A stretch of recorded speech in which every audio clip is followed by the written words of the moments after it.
पंडित जवाहरलाल नेहरू यांनी तिरंगा फडकवला तेव्हा समस्त भारतीय जनतेच्या मनात आनंद तर होताच, शिवाय विकास आणि समृद्धीचे नवे स्वप्न होते.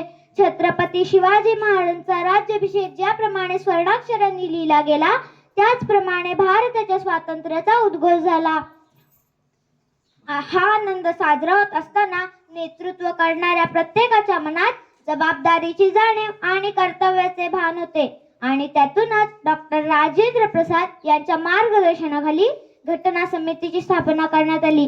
26 नोव्हेंबर 1949 रोजी ही घटना सिद्ध झाली आणि पुढच्या 2 महिन्यातच म्हणजे 26 जानेवारी 1950 रोजी ही राज्यघटना देशवासियांना समारंभपूर्वक समर्पित करण्यात आली. आणि हाच दिवस आज आपण प्रजासत्ताक दिन म्हणून मोठ्या आनंदाने, अभिमानाने आणि ऊर्जेने साजरा करत आहोत. नमस्कार, मी स्वरा सत्येंद्र घाटपांडे. सर्वप्रथम मी तुम्हा सर्वांना भारतीय प्रजासत्ताक दिनाच्या शुभेच्छा देते.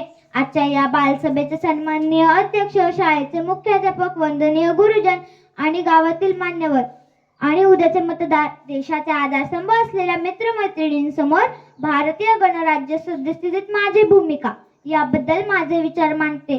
भारत एक संघराज्य आहे हे शाळेत शिकवले आहे, पण संघराज्य म्हणजे नेमके काय हे कळण्याचे आमचे वय नाही.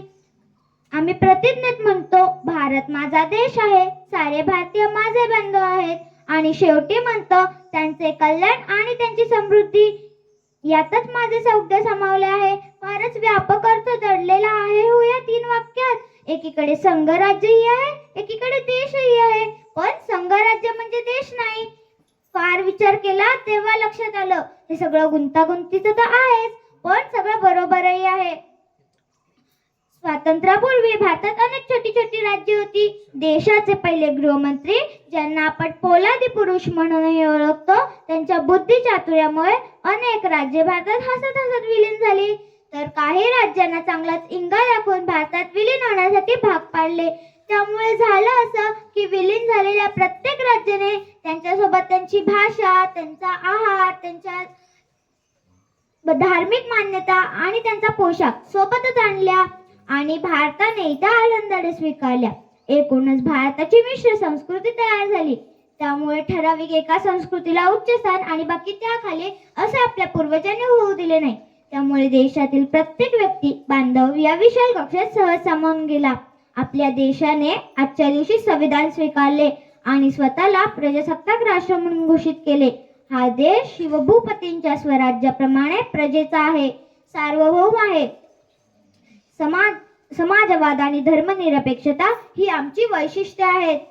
न्याय, स्वातंत्र्य, समानता आणि बंधुता प्रवर्धित करण्यासाठी आम्ही वचनबद्ध आहोत आणि यासाठी आम्ही लोकांसाठी लोकांद्वारे चालवलेल्या लोकशाही प्रणालीचे भावी आधारस्तंभ होण्यासाठी कटिबद्ध आहोत, असे आश्वासन भारतीय राज्यघटनेचे शिल्पकार डॉक्टर बाबासाहेब आंबेडकर यांचे स्मरण करून देते.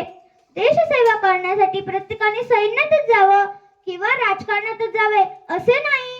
कोणी शिक्षक बनून देशसेवा करू शकतं, तर कोणी रस्त्यावर काम करणारे मजूर बनून, कोणी तंत्रज्ञानाच्या क्षेत्रात जाऊन काम करून, तर कोणी शेती करून आणि हो, बाकी सगळ्यांनी मतदार आपले अमूल्य मत देऊन देशसेवा करू शकतं बरं का. माझ्या वाणीला विराम देताना मी एवढेच म्हणेन, हा देश माझा याचे भान जरासे राहू द्या रे, जरासे राहू द्या. जरी अनेक आपले धर्म, जरी अनेक आपल्या जाती, पर्यभंग असू द्या सदैव आपुली माणुसकीची नाती. द्या सर्व दूर ललकारी, फुंकारे एक तुतारी, संदेश रोष जे द्वेष मनातील वाहून जाऊ द्या रे. हा देश माझा याचे भान जरासे राहू द्या रे, जरासे राहू द्या. मी पुन्हा एकदा तुम्हा सर्वांना प्रजासत्ताक दिनाच्या हार्दिक शुभेच्छा देते. धन्यवाद. जय हिंद, जय भारत, वंदे मातरम.